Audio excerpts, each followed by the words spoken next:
শুনুন শুনুন শুনুন, টেকনি গ্রাম থেকে মেয়েদের পিশাচ তুলে নিয়ে যাচ্ছে।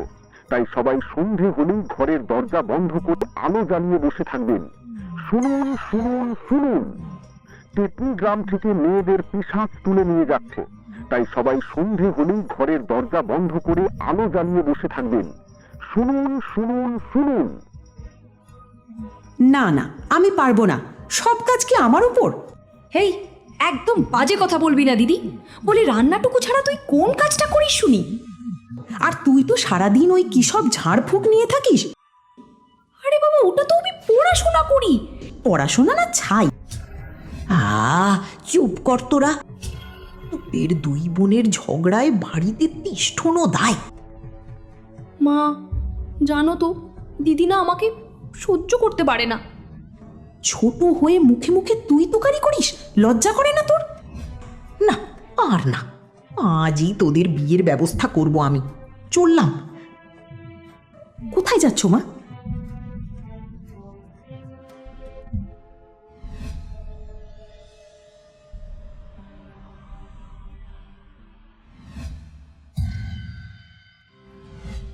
ও বাবারা, আমায় বলতে পারো গো, এই গ্রামে ঘটক কোথায় পাবো?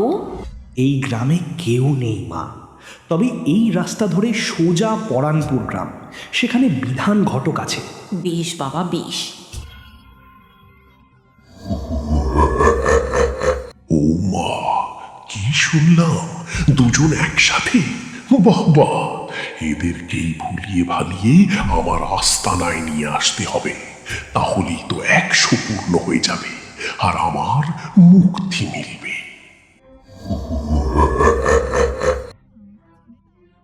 পিশাচ চট করে মায়ের রূপ ধরে দুই বোনের সামনে হাজির হয়। এ কি মা, তুমি এত তাড়াতাড়ি চলে এলে? হ্যাঁ, তোদের পাত্র খুঁজে পেয়েছি। এখন আমি বড়কে নিয়ে যাব। ও মা, সে কি? রাতে দিদিকে নিয়ে যাবে কেন? ওনারা বলে দিয়েছেন রাতেই যেতে হবে। হ্যাঁ চলো মা, আসলে আমার আগে বিয়ে হবে তো, তাই বোন হিংসে করছে। হিংসে কেন হবে? তুই বড়, তোর আগে বিয়ে হবে। কিন্তু তা বলে এত রাতে যাস না।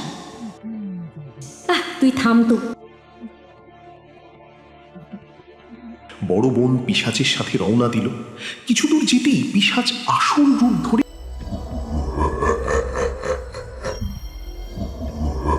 ও মা গো, তুমি কে?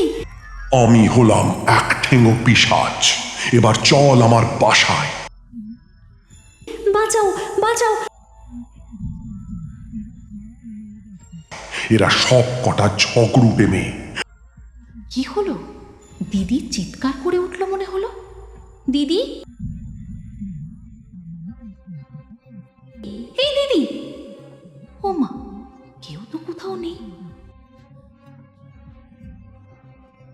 কিন্তু কেমন যেন একটা অস্বস্তি হচ্ছে।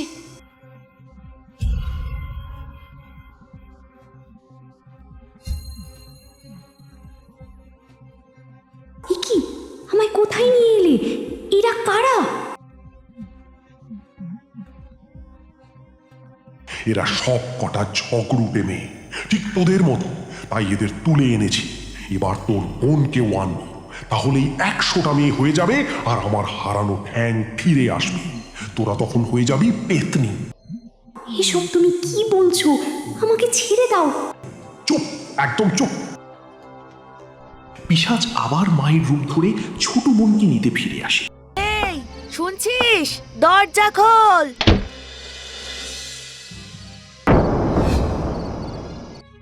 এ কি মা, তুমি দিদিকে কোথায় রেখে এলে?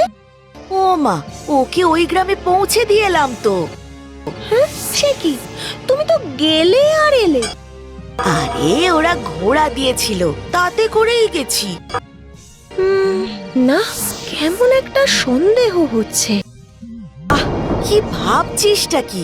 চল, এবার তোকে নিয়ে যাব। ঠিক আছে, তুমি বসো, জল খাও, খাবার খাও। এতটা পথ গেলে এলে কষ্ট হয়েছে তো, তাই না বলো?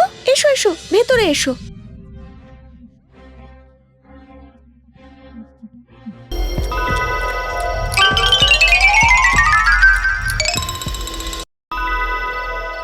এ কি, মা তো এমন গপ গপ করে কখনো খায় না।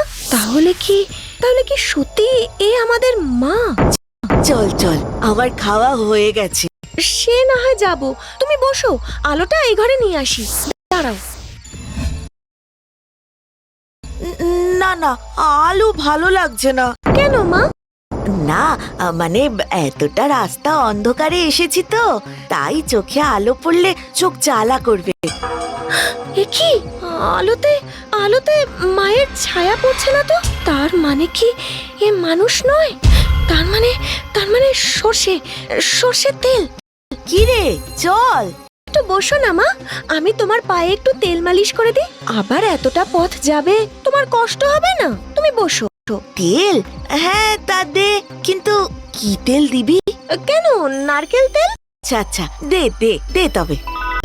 ছোট বোন কিন্তু নারকেল তেল না এনে সর্ষে তেল এনে পেতনির গায়ে দেয়।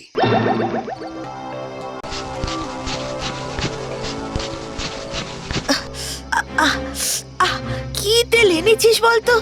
চলে গেল, সারা শরীর চলে গেল। ওহো, ভুল করে তাহলে সর্ষের তেল এনেছি গো। আচ্ছা দাঁড়াও, নারকেল তেল নিয়ে আসছি।